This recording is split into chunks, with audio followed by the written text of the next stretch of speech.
Attention aux mots. Soyons vigilants à nos mots, à ceux que nous donnons aux autres, mais aussi à ceux que nous lisons.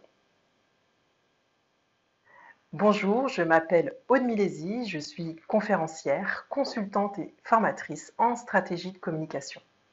Cette vidéo spécifique parce que j'ai été interpellée hier suite à un post que j'ai mis sur un réseau social pour interroger ma communauté. Ce post avait pour objet d'interroger les personnes de mon réseau sur la raison pour laquelle ils utilisent un pouce quand ils répondent à un message. J'ai proposé 3 options à la question « Ça vous évoque quoi un message auquel on répond avec un pouce ?» La première proposition que j'ai faite, c'est une façon polie de répondre. La deuxième option était c'est un gain de temps. Et la troisième option était je réponds, mais je m'en fiche, je m'en fous, ce que vous voulez. Et à ce poste, j'ai eu multitude de réponses qui étaient pour moi des réponses à côté de ma question. Plusieurs personnes m'ont dit je mets un pouce pour signifier que ça m'intéresse et forcément si je m'arrête sur le poste, ça m'intéresse donc je réponds mais effectivement j'ai pas le temps ou c'est une façon pour moi de me rappeler que je vais pouvoir y revenir plus tard. Des personnes ont fait référence aussi à l'algorithme de ce réseau social. D'autres personnes ont évoqué que voilà, le pouce était vraiment signifiant que ça plaît, mais que parfois on n'a peut-être pas les mots pour dire ce qu'on a envie de dire, on a besoin d'y réfléchir, bref. Sauf que ma question, elle était en aucun cas située sur pour quelle raison mettez-vous un pouce sur une publication. Ma question était très claire, ça vous évoque quoi? Une réponse à un message par un pouce. Et je parlais bien de la messagerie de ce réseau social qui propose effectivement un pouce. Alors, je me suis posé effectivement plusieurs questions en me disant soit ces personnes utilisent très peu la messagerie de ce réseau social et ont tout de suite fait le raccourci vis-à-vis d'une publication. Alors c'était très drôle parce que j'ai même une personne qui a dit bah moi j'ai pas mis un pouce pour une fois, j'ai mis plutôt l'ampoule, le fait que ce soit instructif, le fait qu'on adore. Bah, chacun a pu répondre autrement que par un pouce pour signifier que sa réaction était différente qu'un simple j'aime. Sauf que moi c'était vraiment la question sur un message. C'est-à-dire que quand on souhaite sur LinkedIn se connecter avec quelqu'un de manière directe, personnellement, je trouve ça quand même plus agréable de faire une note personnalisée aux personnes à qui on écrit. Après, il arrive aussi que je me connecte avec des personnes sans avoir le temps, du moins sans prendre le temps de faire un message, aussi tout simplement parce que je connais déjà cette personne, que je la vois en direct, et du coup je lui dis, bah, tiens, je te demanderai en contact sur LinkedIn, et à partir de là, j'évite de prendre le temps, de perdre plutôt du temps à écrire une note. Par contre, quand je souhaite me connecter avec quelqu'un que jusqu'à maintenant je n'ai jamais eu l'occasion de rencontrer, je prends le temps de faire un message personnalisé. Et j'ai constaté que de nombreuses personnes répondent avec un pouce juin.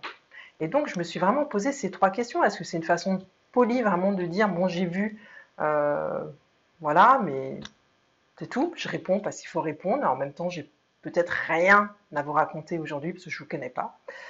Le fait aussi effectivement de gagner du temps et on est content de cette connexion, mais on voit, et ça arrive à tout le monde, même avec les SMS et autres messages, de se dire j'ai vu, je te dis que j'ai vu, mais en même temps, j'ai vraiment pas le temps de te répondre, j'y reviendrai plus tard. Certaines personnes, effectivement, reviennent plus tard. Ou moi-même, en tout cas, quand on me répond un pouce, je vais prendre le temps de refaire une petite note pour donner envie à la personne d'interagir. Et puis, il y a des personnes qui, parfois, j'ai le sentiment, en tout cas, c'est purement intuitif, qu'elles me mettent un pouce pour me dire c'est bon, j'ai lu, mais ton truc, ça m'intéresse pas du tout, je m'en fiche royalement.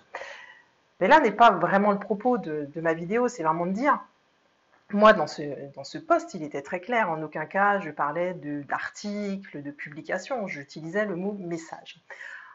Et je me rends compte que dans le quotidien, très souvent, tous, et ça m'arrive aussi, nous avons tendance à sous-entendre les mots, à les écouter de manière un peu bancale, à les adapter à nos propres filtres, parce que nous avons effectivement des filtres de communication qui viennent nuire. Donc ça, c'est la première raison qui fait que selon les filtres, on va interpréter un message.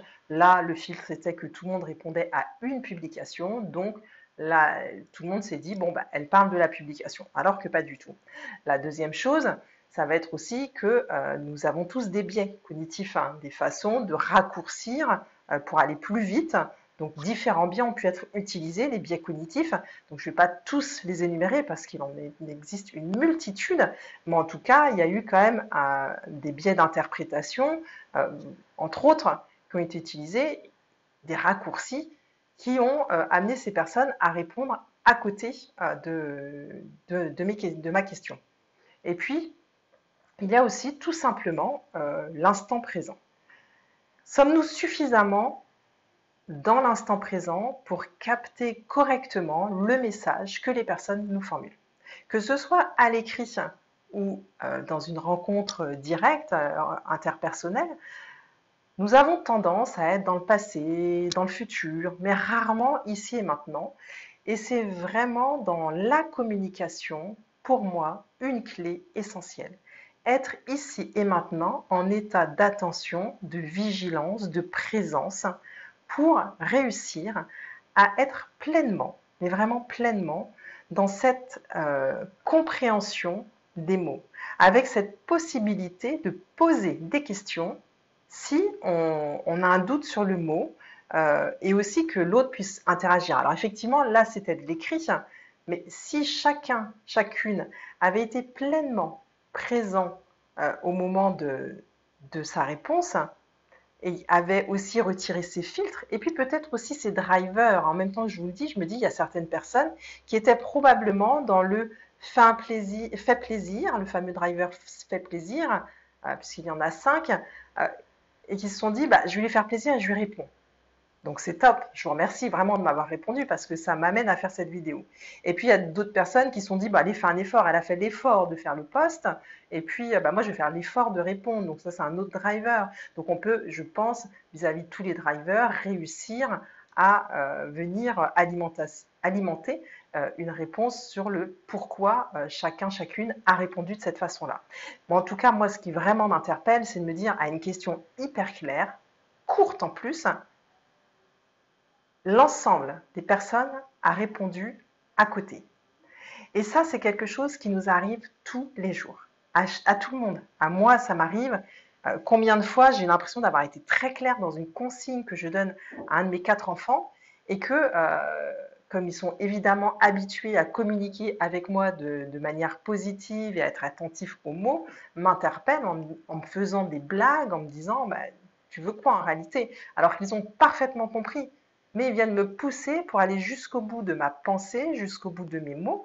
Et dans nos communications interpersonnelles, souvent, soit nous ne finissons pas nos phrases, pensant que l'autre a compris, pourtant non, il a son propre prisme et j'ai mon propre prisme, donc allons jusqu'au bout de notre pensée, utilisons les bons mots, et puis soyons précis, parce que aussi, des fois, on utilise un mot en se disant, mais t'as compris.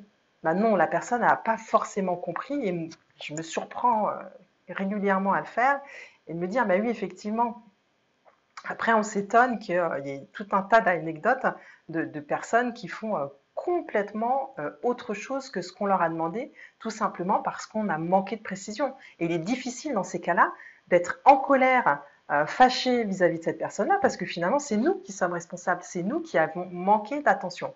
Par contre, dans l'exemple que je vous donne par rapport au post que j'ai réalisé sur LinkedIn, là, pour le coup, c'était de l'écrit, j'étais hyper claire.